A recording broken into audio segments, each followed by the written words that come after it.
Donc, psaume 2, verset 5. Puis il leur parle dans sa colère, il les épouvante dans sa fureur.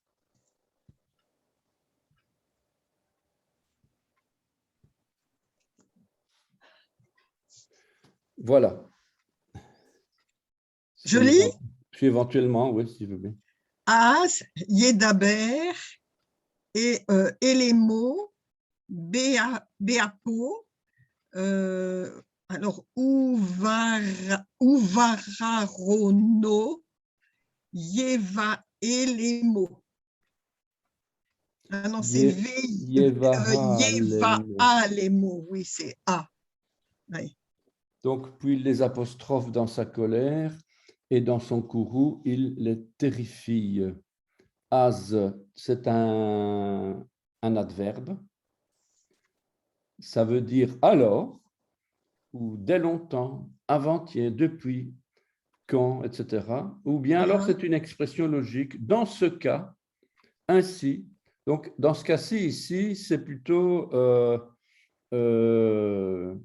puisqu'on vient de voir le verset 4, où il se moquait, etc., eh bien alors, voilà la résultante, on va dire. Donc, ce serait plutôt l'expression logique dans ce cas. Ainsi donc, l'Éternel dit, donc il parle à ce moment-là. C'est pas qu'il dit, il parle. Parce que dire, en fait, c'est plutôt créer, tandis qu'ici, c'est avertir, parler, menacer, et c'est important de bien voir, et c'est pour ça que j'ai mis 2-3 exemples ici. Donc, Yedaber, c'est le Yiktol. Donc, Piel intensif à la troisième personne du masculin singulier. Donc, c'est quelque chose d'intensif avec le dagesh. Apostrophé, une expression plus forte que simplement parler. Yedaber ici ne signifie pas parler, mais signifie plutôt avertir, commander, menacer.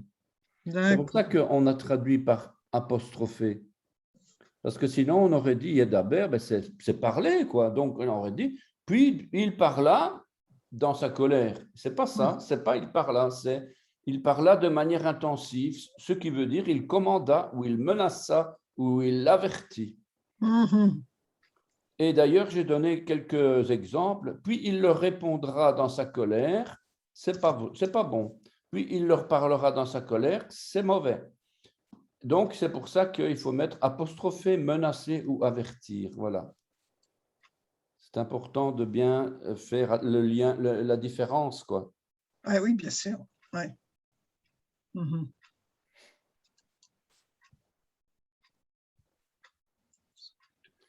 Il leur parle dans sa colère, donc je n'ai pas mis de petites bulles. Ah oui, voilà. Et les mots. Et les mots. Et les mots, donc le yod, on ne dit pas, donc c'est et les mots. Il leur parle dans sa colère. Et les et imo. Donc, ça devient elle, hem. Donc, plutôt elle en direction de. Oui. Lui là-bas, mais en fait, ici, on a aussi, c'est pas lui là-bas, c'est en fait le tumulte, Hama. On a ici justement, parfois on a du mal à faire la différence, parce que hem, on dit, ah ouais, non, c'est pas ça.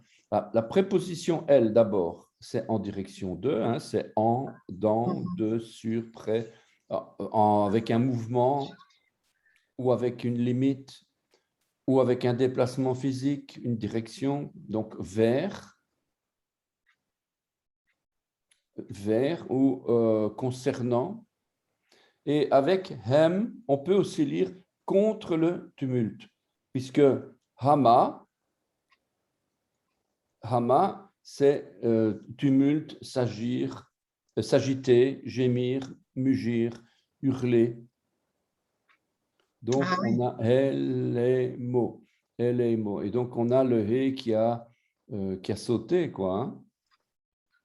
Elemo. Qui était remplacé par le Yod. Oui, ça dissèque on dissèque le mot, là. C'est ça, ouais, voilà, on dissèque. C'est vraiment le cas de le dire, quoi. C'est parce que, bon, LMO, on pourrait se dire, oh là là, c'est quoi ça? C'est une Oui, c'est ça. combinaison de plusieurs mots, quoi. Oui, On pourrait dire elle en direction de IMO, IMO, avec lui ou un truc comme ça. Mais alors qu'en réalité, ici, c'est, voilà, comme je l'ai dit. C'est pour ça ouais, là, d'ailleurs qu'on dit dans sa colère, dans son tumulte, mais on va arriver d'abord et dans son courroux, donc, uvacharono, uvacharono, uvacharono, donc, et dans son courroux, et dans sa fureur, il les épouvante. Charon, la colère, charon, ça vient de chara, irrité, s'enflammer. Donc, chet, resh, he, c'est le verbe brûler aussi, s'enflammer de colère. L'ardente colère de Dieu est incompréhensible pour nous qui sommes nés de nouveau et croyants Yeshua. Le prophète Jérémie semble avoir saisi pourtant cette colère qui devait s'accomplir jusqu'à, donc Jérémie 30, verset 24, la colère ardente, pour ce même mot charon, la colère ardente de l'Éternel ne se calmera pas jusqu'à ce qu'il ait accompli, jusqu'à ce qu'il ait exécuté les desseins de son cœur, et vous le comprendrez dans la suite des temps. Il prévient déjà que si on ne comprend pas tout de suite ce type de colère-là, et le prophète, il dit, ben, vous le comprendrez dans la suite. Pourquoi est-ce que Dieu est en colère et que pour l'instant, c'est difficile de réaliser la colère de Dieu, quoi. oui, tout à fait. Ouais. Uvecharono. Alors, le verbe, c'est pas le verbe, dans ses narines, puisque la colère, elle se montre souvent par le nez. Oui, c'est vrai. Le taureau, les bœufs, les animaux, les buffles, et ici dans ses narines. Et voilà justement que la colère se voit ici sur le visage. On le voit sur le visage. Et le af qui est donné ici, donc qui est la colère, c'est un nom masculin. Ça vient du verbe de nouveau s'irriter, se mettre en colère, anaf. AA. Donc là, c'est un verbe, tandis qu'ici, c'est af, c'est un nom masculin. Colère, fureur. Narine, le nez. Aleph, fait. Au duel, on met afa. Je ne sais plus, je n'ai pas mis les. Afaram, peut-être, duel. Normalement, on devrait avoir Haïm. Ouais, mais le yod n'est pas. Afaraïm. Véapo. Bizarre. C'est strong. Donc, B à faux, donc dans sa colère, dans ses narines. Et Yevachalemo. Et ici, Yevachalemo, c'est Bahal. Bahal, pardon. Yevachalamo, c'est Bahal, c'est le verbe troubler. Donc, il les terrifie. Et Yiktol avec le yod. Et la racine Bahal, Bahal, donc, il les épouvante, il les effraie, voilà. Et c'est un yiktol ici. Notons que le verbe est donné ici au piel prétérit ou au yiktol, la forme future intensive au piel, effrayer, troubler, se hâter, agir avec précipitation, remplir de terreur. Donc, c'est un verset quand même qui est... Waouh! Ouais, bah oui, on ne doute pas que Dieu est en colère. Hein. Alors là, oui, et presque chaque mot ici. Oui, oui, oui, Chaque mot. Hein. Oui. Chaque mot est plus fort l'un que l'autre. Ah ouais, Yedaber, il dit non, il ne dit pas, il est en colère. Il apostrophe, Voilà. les mots pareil, Baha, peau dans les narines, Uvacha, Rono, l'irritation, enfin tout ça, le Oui, tout à courroux. fait. Et voilà encore, c'est tous les mots, quoi. Ah oui, oui, oui, ça c'est. C'est Ouais. dingue, quoi. Là, on ne peut pas douter de sa colère. Ah oui, vraiment, vraiment. Elle est vraiment à son comble. Voilà. Alors, c'est moi qui ai oint mon roi sur Sion, ma montagne sainte. Donc,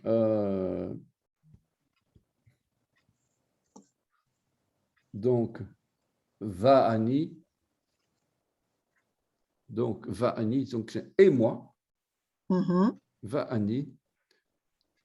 Donc, Nasavti, Nasarti, Malchi, Malki.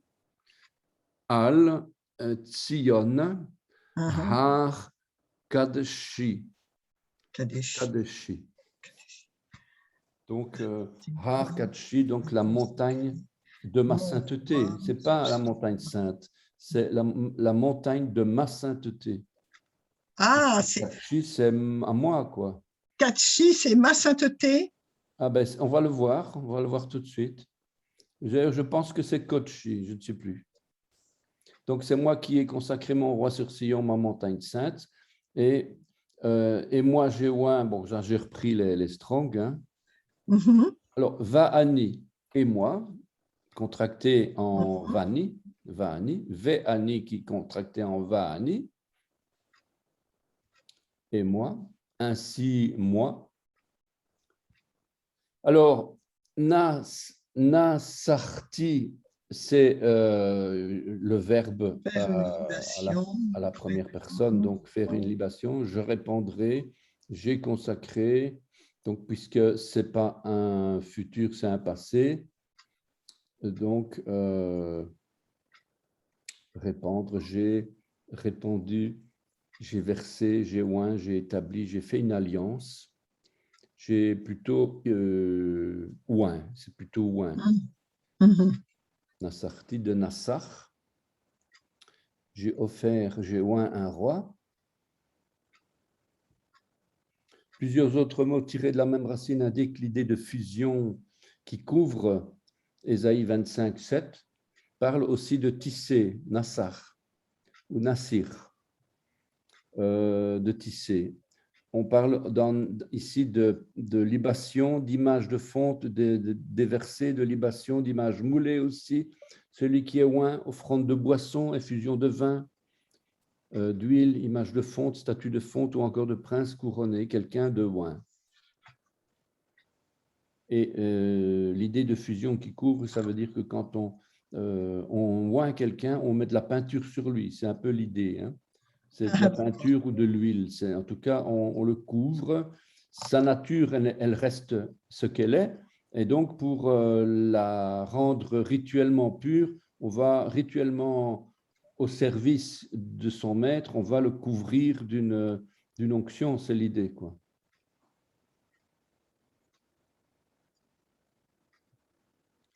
Alors, Malki,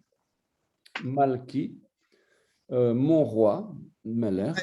Bon, La là, je crois possession. qu'il n'y a rien de spécial, on Mhm. connaît tout ça. Le Mhm. roi Meller, la racine Malach, C'est le ça. règne Malach, proclamer roi, établir roi, occuper le trône. Donc voilà, c'est toujours la même racine. On tourne autour de cette racine de roi. Mhm. Al-Sion, donc sur Sion, et Al Mhm. dans le sens de supériorité, donc supériorité spirituelle, et Sion qui veut dire sécheresse, une terre brûlante. Donc c'est étonnant de voir que Dieu a choisi Sion, Dieu a choisi un lieu aride et non un lieu verdoyant, quoi. Oui, c'est vrai. Alors, quoi? C'est vrai, c'est vrai. C'est... Donc, et Sion, c'est aussi un poteau indicateur, c'est aussi quelque chose qui est un peu en hauteur, comme ça, pour qu'on puisse le voir. C'est pour ça qu'on dit que c'est dans le sens d'une position éminente, quelque chose qu'on met On parle d'ailleurs de place de marché, c'est-à-dire un endroit où tout le monde passe, où tout le monde le voit. Donc, on doit le voir de loin. Donc, Tzion, c'est le sens aussi de... on doit voir de loin que c'est une terre desséchée, que c'est une terre aride et que Dieu, il a choisi cette terre aride-là. Et c'est un poteau indicateur qui va montrer aux nations Dieu, le plan de Dieu, tout ça, quoi. Alors, al ici, plusieurs significations, puisque al, c'est toujours de alia, c'est monter, c'est la hauteur. En tant qu'adverbe, al, c'est au-dessus, loin de, pour, à cause, etc. En tant que préposition, on a ici plusieurs significations. Sur la base de, selon, etc. Et on va retrouver ici 6 sens pour l'amour de Sion, ou bien au-dessus, ou davantage d'un excédent, au-dessus dans le sens d'une élévation, d'une prééminence, au-delà de. Aussi, la lettre D sur davantage, en plus, ensemble avec une addition, donc quelque chose de supplémentaire. Fini au-dessus dans le sens de fini, d'une suspension, d'une extension, et enfin par, ensuite à, sur, autour d'une proximité. Ça, c'est donc comme préposition, et là, on a encore une conjonction à cause de ceci, parce que, donc à cause de l'amour que je te porte, voilà, c'est un peu l'idée de ce al, quoi.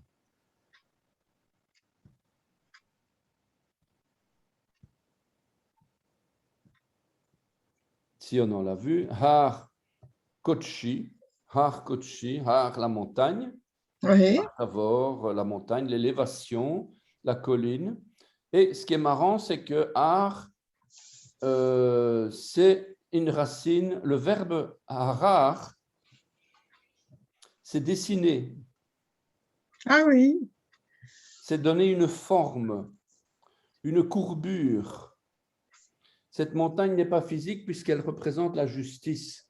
C'est d'elle que descend la bénédiction, c'est aussi de elle que nous viendra le secours si nous levons les yeux.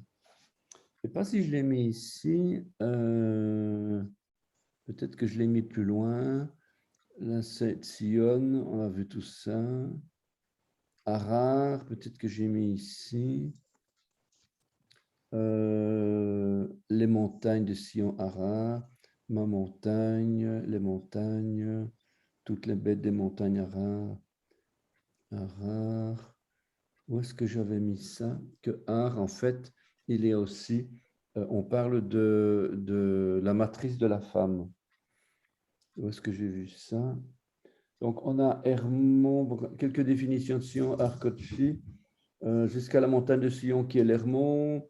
Donc ça, c'est en tant que montagne de Sion. L'Hermon, en tant que forteresse de Sion, on a la forteresse de Sion, on a la cité de David aussi. Qui est Sion. Ah oui. Donc Sion, en fait, c'est pas uniquement la terre desséchée, Israël, quoi. Sion, c'est la montagne de Sion, c'est la forteresse de Sion, c'est la cité de David qui est Sion. Donc il y a plusieurs sens à Sion. Oui, c'est ce que je vois. Parce que moi, je pensais que la montagne de Sion, c'était la montagne qu'on voit là où il y a le jardin de Gethsémane, mais c'est pas ça. Symboliquement, oui. Le mont des Oliviers, tout ça. C'est symbolique, oui, bien sûr. Ah, c'est symbolique. Parce que Sion, ça représente Israël, Jérusalem. Ah, ça représente carrément le pays, alors. Ah oui, Sion, ça représente le pays.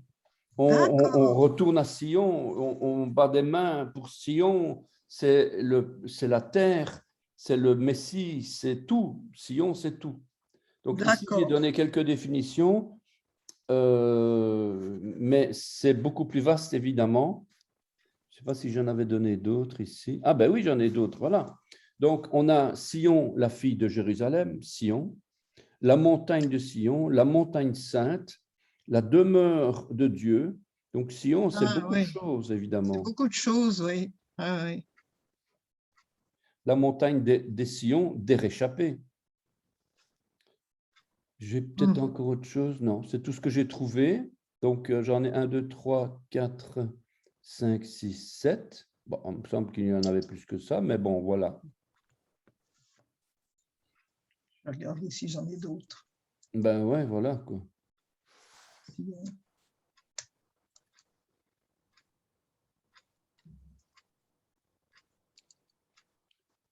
C'est vrai que, bon, c'est un travail, en fait, qu'on doit faire ça à plusieurs, je trouve. Oui, c'est ça. Parce C'est que ça. il y a tellement à dire là-dessus que Sion, rien déjà le fait que c'est un poteau indicateur pour les nations.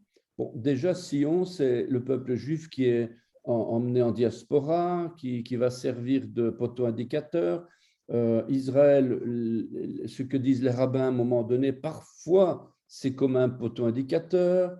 Dans le milieu de ceux qui comprennent la prophétie, qui parlent, qui sont prophètes, ils révèlent des choses, donc c'est aussi des poteaux indicateurs.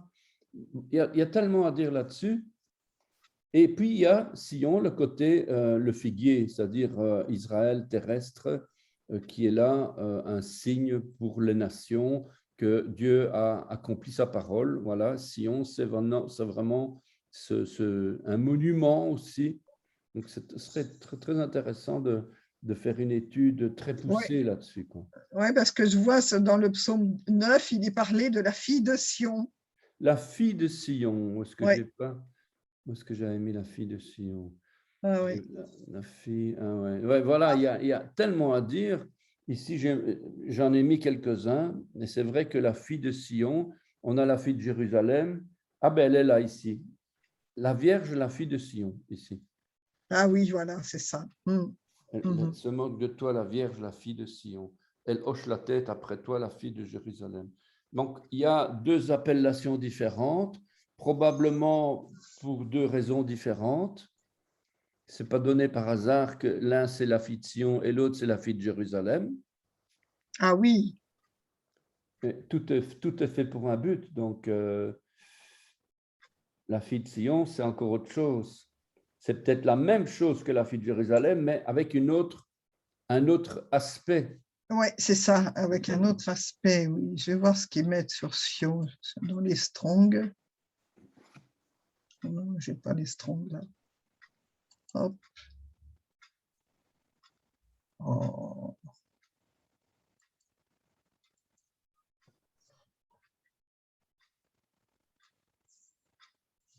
Ça dit quoi?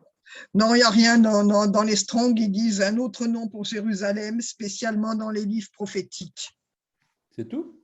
C'est tout ce qu'ils mettent. Après, si je vais dans le mot principal, sécheresse, territoire ou sol desséché. En fait, quand on fait des recherches comme ça, Oui. il faut penser à d'abord relire les passages comme on l'a fait. Donc, aller voir la première occurrence dans la Bible quand ça apparaît la toute première fois de Sion.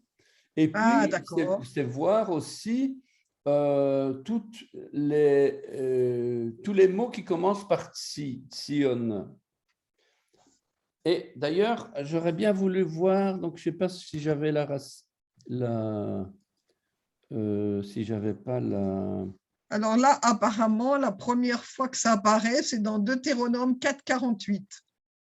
Deutéronome 4,48. 4,48, où il parle de la montagne de Sion, qui est l'Hermon. Deutéronome. Je dis pas avant. Maintenant, je ne sais pas si la recherche est bonne là, hein, mais voilà. Il y a 167 versets qui parlent de Sion.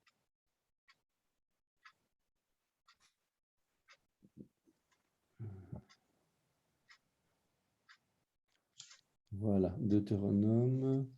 4,48.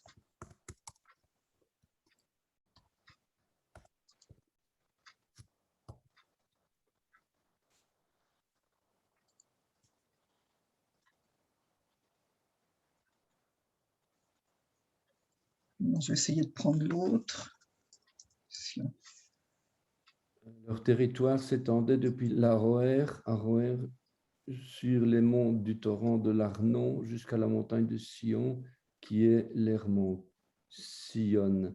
Eh bien, ici, Sion,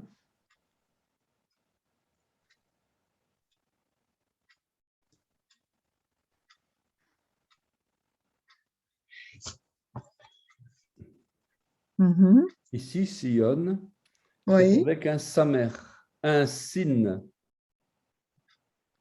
un oui. sin. Et d'habitude, ça ne s'écrit pas comme ça? Ben, c'est Sion, normalement.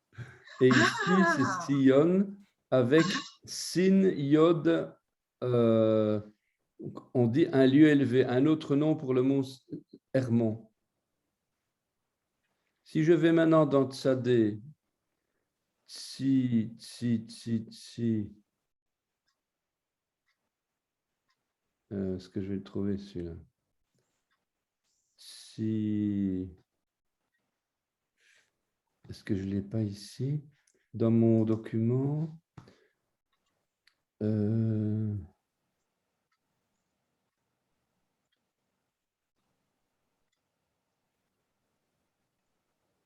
suis bête, je n'ai même pas donné le strong.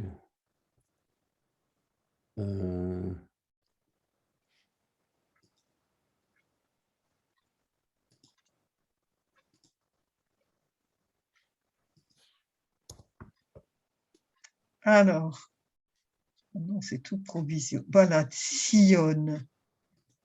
Alors, voyons voir. Sion avec un tsadé. Ouais, c'est 67-26. Ouais, on a deux noms différents. 67-26. Et le premier, c'est dans 2 Samuel 5-7, avec le Sion. Voilà, 67-26. Sion, donc c'est lieu desséché. Sécheresse, lieu desséché, un autre nom pour Jérusalem, spécialement dans les livres prophétiques. Donc, même mot que Sion, terre brûlante, sécheresse. Oui, c'est ça. Ouais. Tsia, une racine du sens de dessécher, donc sécheresse, etc. C'est toujours la sécheresse. Tsion, on l'a vu, Tsion. Alors, Tsion, signe, monument, poteau indicateur, place du marché. On a tout ce qui touche au désert, à savoir Tsi, animaux du désert, habitants du désert, etc. Et ça vient d'ailleurs de Tsia, sécheresse. Donc, on est toujours dans la même racine. Tsadé, yod, Tsior, ça c'est plus pareil. Donc, on a en fait deux mots pour Sion. Oui, c'est ça.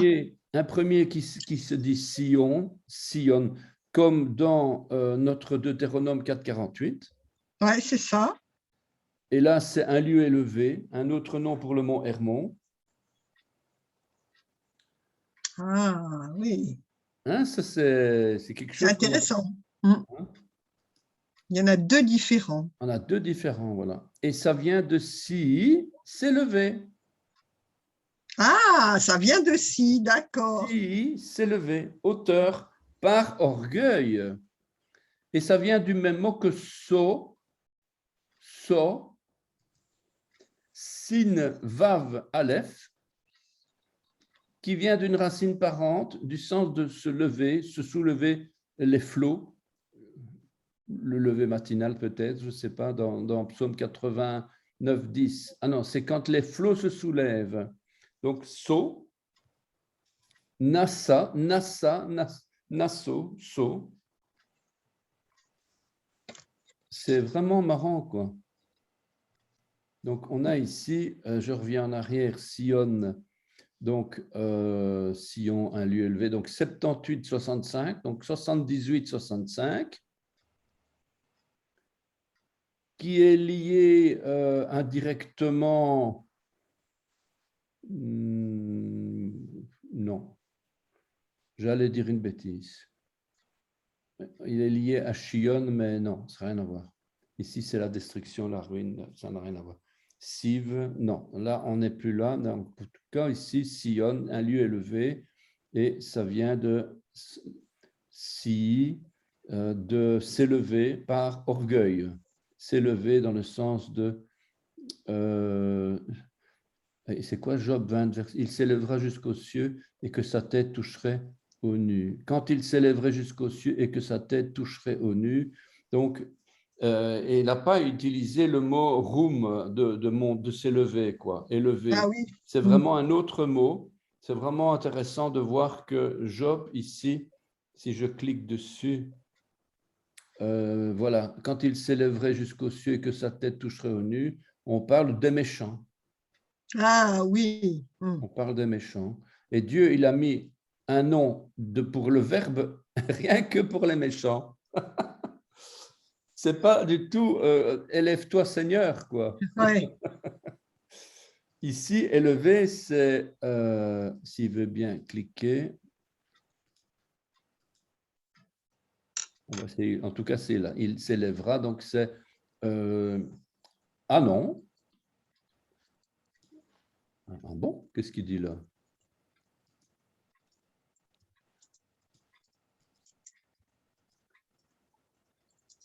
Ah, c'est parce que je ne comprends plus là. Quand il s'élèverait, ici le verbe élever, c'est Allah, monter. Ah ben tiens, d'élever pour... Bah, ça c'est bizarre ça. Ah ouais. Et là, qu'est-ce que j'avais? Je suis reparti dans... Où est-ce que j'étais parti?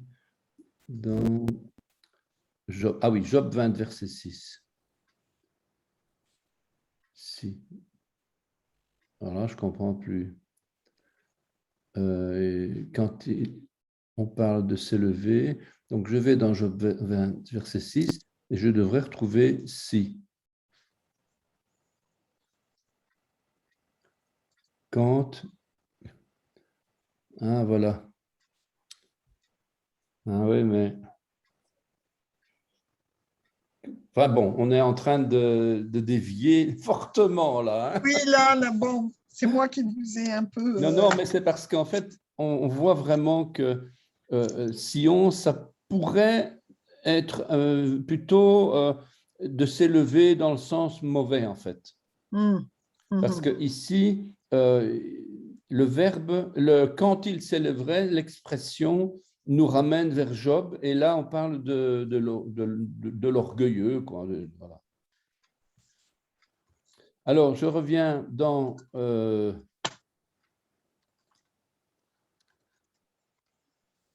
voilà.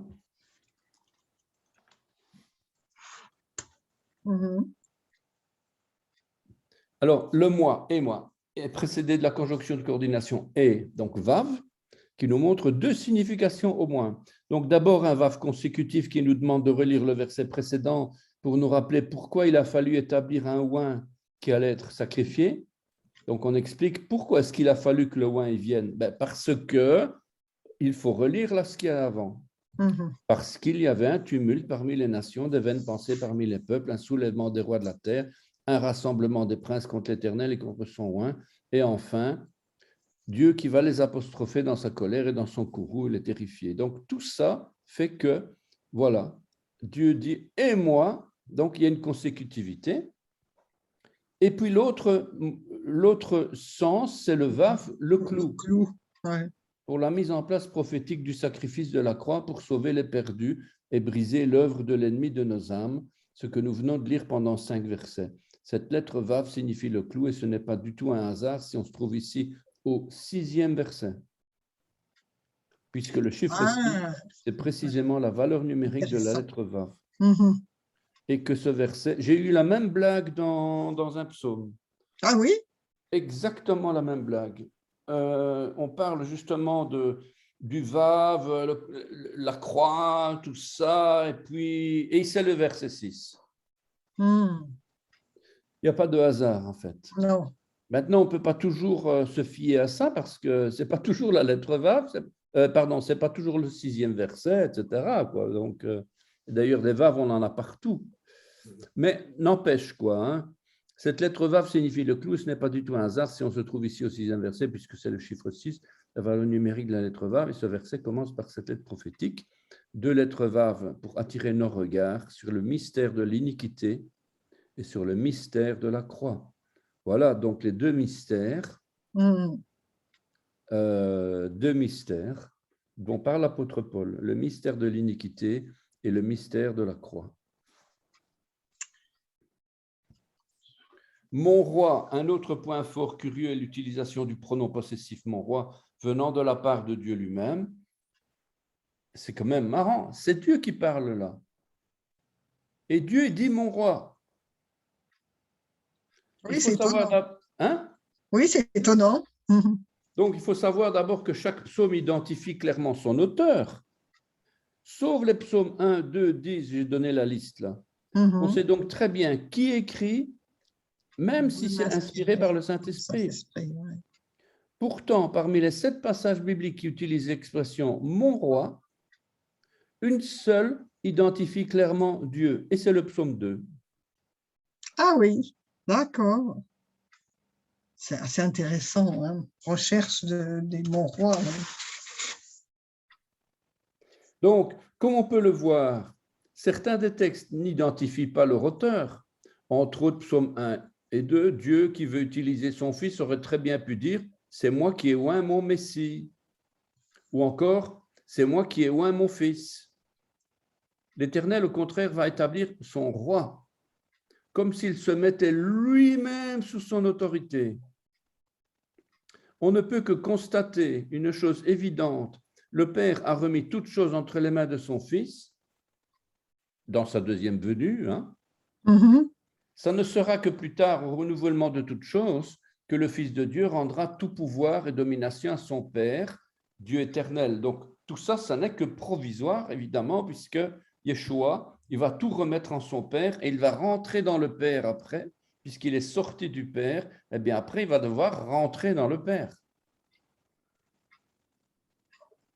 1 Corinthiens 15, 24.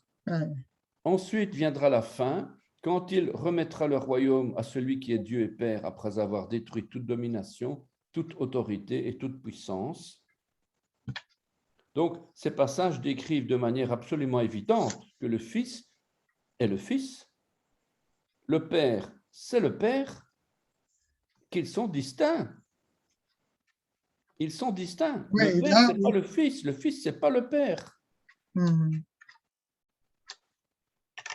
Maintenant, le Fils, il était dans le Père depuis toute éternité, il a toujours été dans le Père, il n'est jamais né, voilà, il a toujours été dans le Père, et voilà que pour un temps, il est sorti du Père,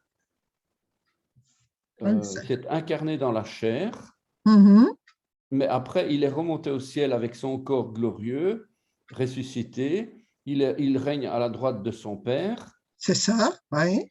Et puis, après qu'il y aura le renouvellement de toutes choses, etc. Donc, après la résurrection, après les 1000 ans, après le tribunal de Christ, après le jugement dernier, après, à ce moment-là, il rentrera à nouveau dans le Père. On ne sait pas expliquer autrement, parce qu'il dit « je suis sorti du Père » et il a toujours été là. Donc, oui, il dit bien « je suis sorti du Père », oui, c'est vrai. Il n'y a pas plusieurs dieux, il y a bien un seul Dieu, il n'y en a qu'un. Echad. Oui. Donc, ça veut bien dire que Adonai Echad, c'est Adonai Echad, quoi. Donc, à un moment donné, il va falloir bien se mettre dans l'idée que comme l'épouse, comme la femme est sortie de la côte de Adam, à un moment donné, peut-être qu'on ne peut pas comparer, mais il y a quand même quelque chose de similaire, que le fils, il est sorti de... Est-ce qu'il est sorti de la côte de son père? J'en sais rien, mais... Il est sorti du Père, ça c'est sûr. Il est sorti du Père, c'est sûr. Et le fait qu'il doit y retourner, c'est intéressant, je n'avais jamais entendu ça. Oui, parce qu'il doit remettre les choses dans ses mains. Oui, tout à fait. Le Père lui a remis les choses. Le Père, il est en train, dans ce psaume-ci, il est en train de lui dire, c'est toi qui as l'autorité. Oui. Moi, moi, je suis au-dessus des anges, machin, du monde, je règne, je gouverne, je tire les ficelles de Satan, je fais tout, mais c'est toi qui as l'autorité, je te l'ai donné, parce que tu as payé le prix pour ça, mais à la fin, il va tout lui remettre, le Fils va tout lui remettre, et il va revenir, il va rentrer à nouveau dans le Père, quoi. Moi, c'est comme ça que j'ai toujours compris, enfin, pas toujours, mais c'est comme ça que je le comprends, parce que s'il est sorti, pourquoi est-ce qu'il il va pas rester comme ça de sortir, hein, il va revenir s'unir avec son À Père, son quoi. père, et ça fait plus qu'un, oui. Ah, oui. Mhm. Intéressant.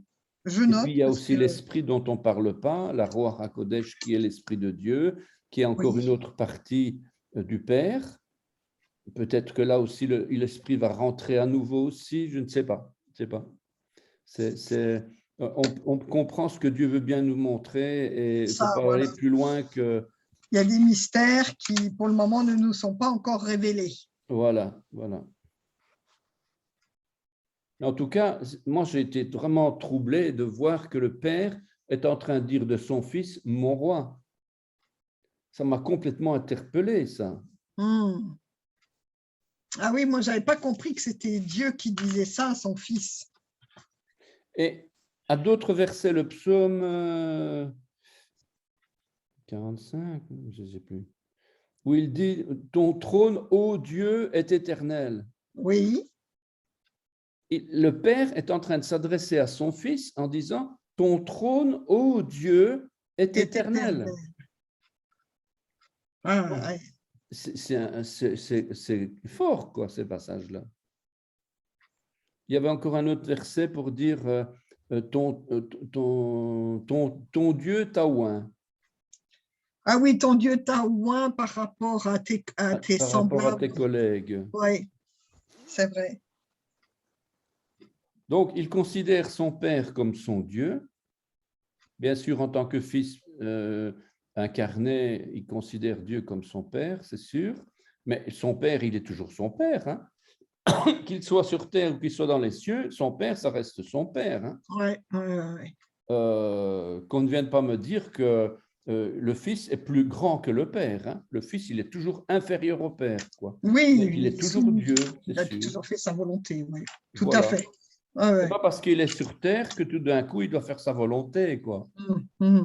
Et j'ai écouté hier quelque chose de super intéressant. C'était de Jacques Colland. Oui, C'était le culte. En fait, il donnait son culte dans une petite église à Moucron, en Belgique, et il parlait de l'obéissance. mhm. Alors, il disait, pourquoi croyez-vous que Yeshua il est venu sur terre? Réponse de tout le monde, pour sauver l'humanité, pour nous pardonner nos péchés, pour mourir sur la croix, pour ceci, pour cela. Donc, il dit oui, mais pourquoi il est venu? Mais tout simplement pour obéir à son Père. Tout se fait par obéissance. Et donc, le thème, en fait, du culte hier, c'était obéir par amour et non par contrainte. Et ça, c'est à la limite de l'incompréhensible, on va dire, puisque comment on peut obéir par amour alors que généralement, on obéit par contrainte, de Ben peur oui. de perdre son salut, de peur de ceci, de peur de cela. Mm, Or, mm, mm, mm. Yeshua, il a obéi par amour, Oui. Et pas par du tout amour par pour son contrainte. père. Oui, oui, oui. Il y a Mm. bien, juste un passage qui était un petit peu troublant, c'est le fait qu'ils disent, Père, si tu peux éloigner de moi cette coupe. Ok, d'accord. Là, on peut se dire, sa chair ne pouvait pas supporter la croix, etc. Et pourtant, il dit, mais que ta volonté soit faite et pas la mienne. Mm.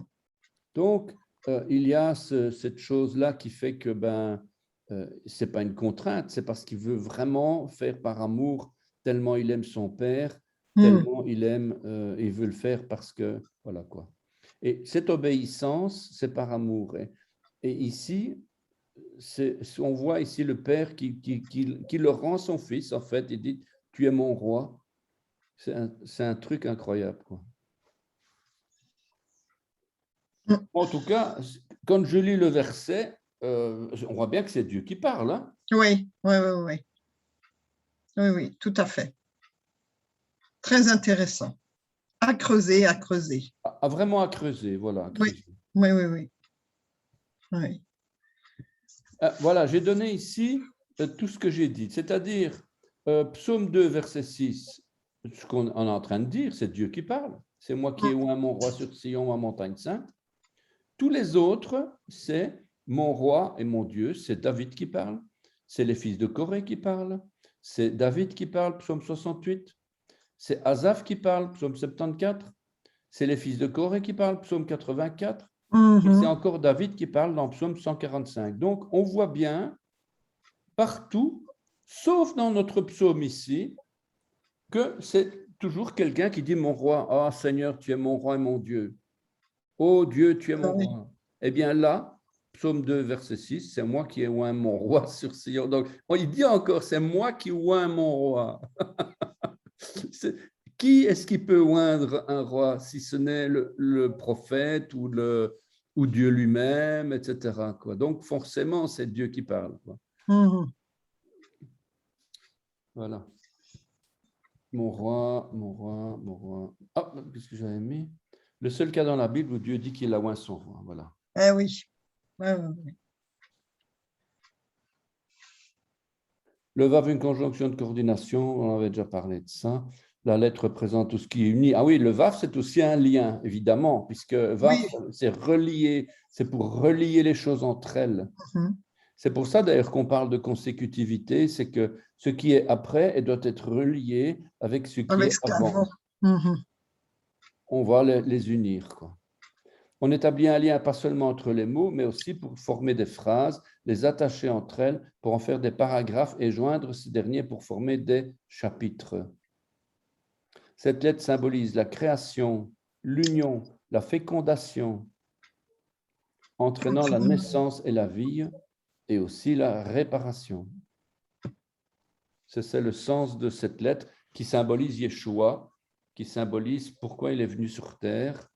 C'est justement pour créer, unir, féconder, donner la vie et réparer. Le Vav est une lettre divine, le maître du temps. C'est ce qu'ils disent dans les cours d'hébreu. La lettre Vav est une lettre divine puisqu'elle se retrouve dans le tétragramme d'abord. À cela s'ajoute une fonction qui n'existe qu'en hébreu biblique, c'est l'inversion du temps. Placé devant un verbe au passé, il se traduit par un futur. Placé devant un verbe au futur, il énonce le passé.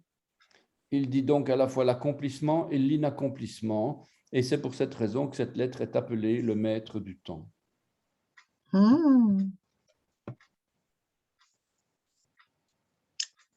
C'est pas même au niveau biblique qu'on dit ça, au niveau chrétien, on va dire, hein, Dieu est le maître du temps, etc.